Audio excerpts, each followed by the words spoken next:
The Walt Disney Company uses any excuse they can to celebrate an anniversary, whether it's the big 30 over there at Disneyland, the big 50 at Walt Disney World. But now, at Disneyland 70th, there's some things that are a little different this time around, and we want to talk about things that might look like budget cutbacks, but we're not quite sure. Let's talk about Disneyland 70th here on That Park Place.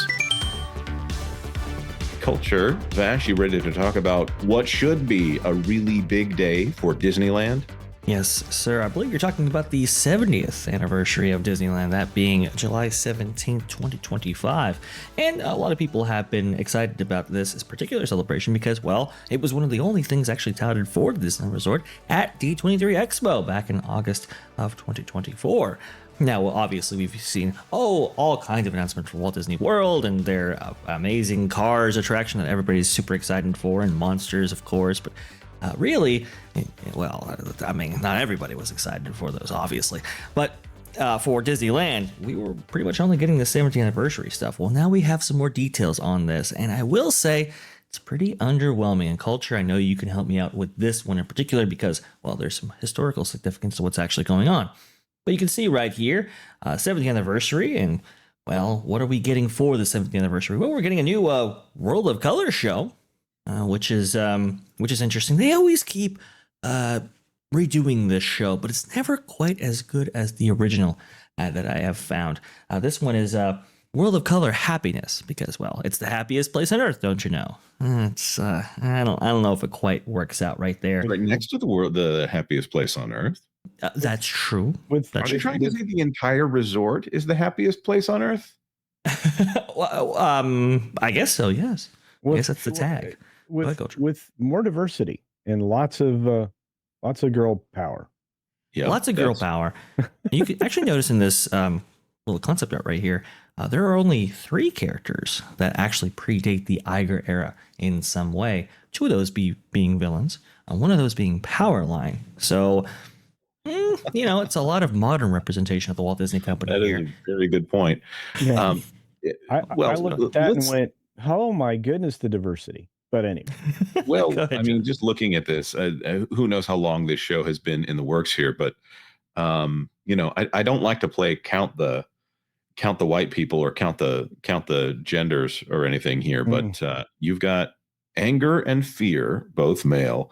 I guess we could count the Donkey and Scar, and the boys from the boy band in Turning Red and Powerline.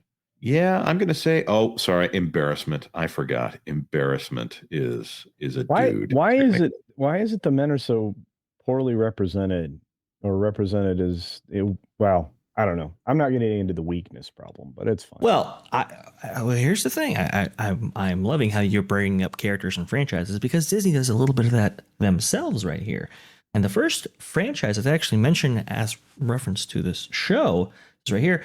Your favorite Walt Disney Animation Studios and Pixar Animation Studios stories, including Turning Red, is going to be the first IP that they reference here, along with Goofy Movie, Tangled, and The Lion King.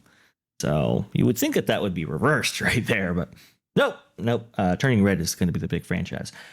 Now, a lot of people very excited about Paint the Night, and I am too. Paint the Night is a great show. I think it premiered. Oh, go ahead, Culture. No, did they change it? We don't know at this point. Now, I know Paint the Night has been mothballed for a long time because, well, the floats need a bunch of work, need a bunch of rehabilitation work. The original fabricators for these floats actually are not in business anymore. So it was quite the thing to actually bring it back. And it's good that it is coming back. But here's the thing that's pretty concerning about this. See, Paint the Night coming back, good stuff. But if we scroll down a little bit, we also know that Wondrous Journeys, the fireworks show for the 100th anniversary of the company, is also coming back as well. If you scroll way down, way past the art here. We'll get back to that in a moment. We can see right here that a Mickey and Friends Celebrate Happy Cavalcade is coming to Disneyland. Now, here's the thing. When I hear cavalcade, I hear, does that mean Magic Happens is not returning, the daytime parade for Disneyland? Well, it turns out that is exactly the case. And guess what, folks? They only announced it after, like a day after they announced their big 70th splash right here. See right here, Scott Goosen, Magic Happens will not return to Disneyland Resort in 2025. Now, that's that's a little strange here, because if we look at the history of Disneyland Resort, we know that that's not quite the case. But we do know that magic happens. You remember this story, Jonas, of how they ended Magic Happens early, actually, because, well, entertainment cuts were affecting the Disneyland Resort. Well, it appears that trend is continuing for 2025 and beyond.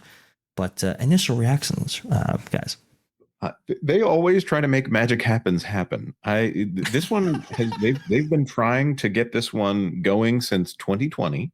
Yes. I think it was announced in 2019. Todrick Hall is the person in charge of Magic Happens, and I usually don't like to insult someone directly. I think he's a little overrated. He's a guy who started out from social media and got to this level. He's just somebody that I never bought in the hype for, and then you see his name go up and up and up, and I just never bought into that hype. No, I'm sure he's a nice person.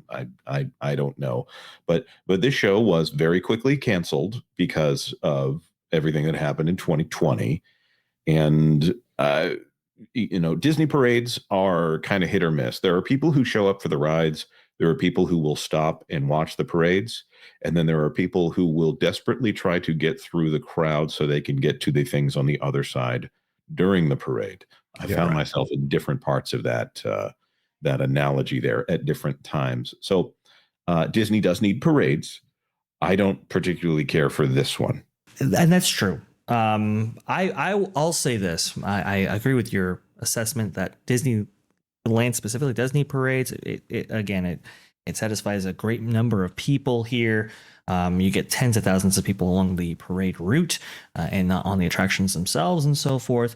And here's the thing, going back only about 10 years ago now, the Diamond Celebration, the 60th anniversary, right? You might think, well, perhaps they only had one parade at a time then. Well, I went back into the archives right here, Friday, July 17, 2015. And if we scroll along to about the 3 o'clock hour, we can actually see, let's see here, we can see, I believe it's Soundsational that used to play back in the daytime hours for this particular celebration. Yeah, Mickey's Sensational Parade. Right there, playing twice a day. And at night, Paint the Night was also playing. So back in the day, you used to have two parades, both a daytime parade and a nighttime parade. And you also had Mickey and the Magical Map, let's say, in the Fantasyland Theater. Again, something not announced for the 70th anniversary. That venue will be vacant, at least until maybe they announce something later on. The Hyperion, also, too, hasn't had a show since Frozen. I understand Rogers the Musical played there for like a couple of months, but really it hasn't had a permanent show there residing since 2020, from when they got rid of Frozen. And also, too, if we go back even further, this is Sensational that you can actually see on screen right now. In 2019, the Electrical Parade did play along with a daytime parade as well. So even up till very, very recently, it was always the case that you'd have a daytime parade and a nighttime parade playing at Disneyland. And even going back to the 50th anniversary, you had a nighttime parade in the form of Main Street Electrical Parade playing at Disney California Adventure, along with a daytime parade that was specifically created for the 50th anniversary, that being the Parade of Dreams, along with a brand new fireworks show that was created, the Remember Dreams Come True fireworks show. And again, you had Aladdin playing in the Hyperion on a regular basis, I believe 4 performances a day, along with the Fantasyland Theater being full as well. What I'm trying to present here, folks, is that with the 70th anniversary, again, something that they touted at D23, we are getting a very big reduction from what we had before. Now, here's the other thing, too. Do you know what the price of a ticket was back in 2015?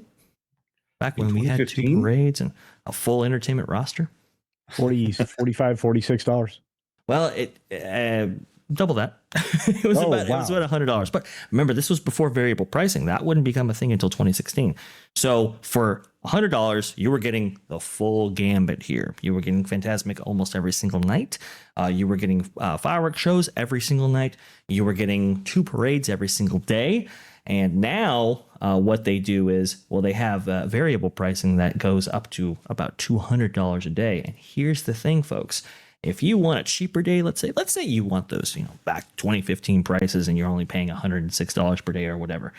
Well, you're not getting fireworks every single night anymore. You're not getting Fantasmic every single night anymore. Sometimes you don't get a lot of the entertainment elements that you get at the parks regularly on those cheaper days.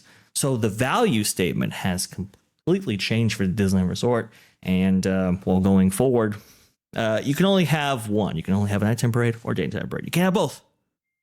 Choose. Well, you also, magic mornings and magic evenings and all of that, have been largely absent and reduced. I mean, this is Disney's value proposition has fallen off a cliff, and all their perks are removed. But this is disgusting because I felt like since the sensational bologna sausage, this is loud and in the way parade thing, since that point, and then they started doing cavalcades and stuff, I think their daytime parades have just fallen off a cliff. They're not worth it. And it all comes down to money. They're charging more and delivering less. And that's across the board. And entertainment offerings as a whole, as you pointed out, are largely absent from not just Disneyland, but every park. Yeah, Disney is really, they're greedy. They're greedy and they are unkempt. They're really, really devaluing what the value of their parks and brand used to be. And again, I'm gonna say it. I mean, this 70th, this is what we're getting. I'm as stunned as you are. Even if you embark on that $200 price tag for these tickets, you're still not getting what we had for half the price in 2015. I mean, that's kind of to Coulter's point right there, how much the value statement has actually dropped off. It's just appalling. Now, hey, perhaps they're really waiting for the 75th anniversary. That's a possibility. But we would have thought that even with the 70th anniversary, we were getting more entertainment, not the same or even less. And it's just really disappointing to actually see such a half-hearted effort from the company's standpoint when it comes to the parks, entertainment, and so forth. Because here's the thing, attractions, yeah, we have a robust slate of attractions, that's for sure. But how you augment your day is with those entertainment spectaculars. Right. Hey, if you have a multi-pass lightning, for example, and you're making reservations, wouldn't it be nice to have entertainment, to allow for that reservation period to pass? That kind of thing. Right. There's also the idea that this is supposed to be, Disney is known for overdoing it on all of their anniversaries. It's supposed to be that, oh, you're here for something really special. We're going to come up with something really special for next year as well. But this one is supposed to be really special. And that's kind of gone by the wayside for just marking time. They talk about on their earnings calls how the 50th was so big. But what it probably was that there was COVID demand that was built up, and the 50th was not viewed as a success unless you listen to their earnings calls where they say it was a success. So I don't know. I don't know if 70 is a big deal and they are just underdoing it, or if they're just being more realistic with these. I don't think they need to be putting out all of these anniversary things. Like, for instance, my Saludos Amigos ornament that I have on my tree that says 80 on it. I'm like, well, is that a big deal or is it not a big deal?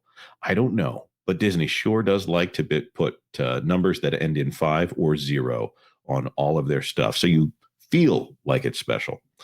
Something that I do feel like is special is our good friend and the editor-in-chief of that park place, Mr. Marvin the Movie Monster. How you doing this morning, sir? Hello, gentlemen. 70 years is not an anniversary to celebrate. I'm sorry. Hey man, if I'm still alive at 70, dude, you better be celebrating. Oh, I celebrate every day that you're still with us, Culture. Oh, okay, thanks. Don't we? Oh my goodness. All. Well, 2 parades a day. 2 parades. 75 is the big anniversary. Yeah. 70 is just okay, cool. It's 70. Put up a couple banners, move on with your life. I think it's cool to be able to get some pictures in front of some banners that have the 70 on it. Hey, I was there when it turned 70. But I mean, just like when Hollywood Studios turned 30, like they did very limited things for that. I thought it was fine. I thought it was just about where it needed to be. You know what I really liked? When Magic Kingdom turned 25. That was my favorite. I was there. I was there for the big birthday cake. Epcot at 35 was one of the coolest things I'd ever seen. So That's true. Well, we've got some super chats and some comments that we need to get to in just a moment. Culture? Oh, Go nothing ahead. important. No. I was just gonna say, did that picture of Magic Kingdom look like it was AI generated? So we're getting AI banners? Yeah, and who puts concept art out for flags and banners? Well, if you don't have much to offer, there's your offer. Yeah, they need to go talk to Thomas Kincaid's people, because Thomas Kincaid, despite his name being slapped on many things, he is indeed no longer with us. Thanks for watching That Park Plays News. For more information, consider checking out www.thatparkplace.com. And don't forget to subscribe, share, like, and send this out on your favorite social media accounts.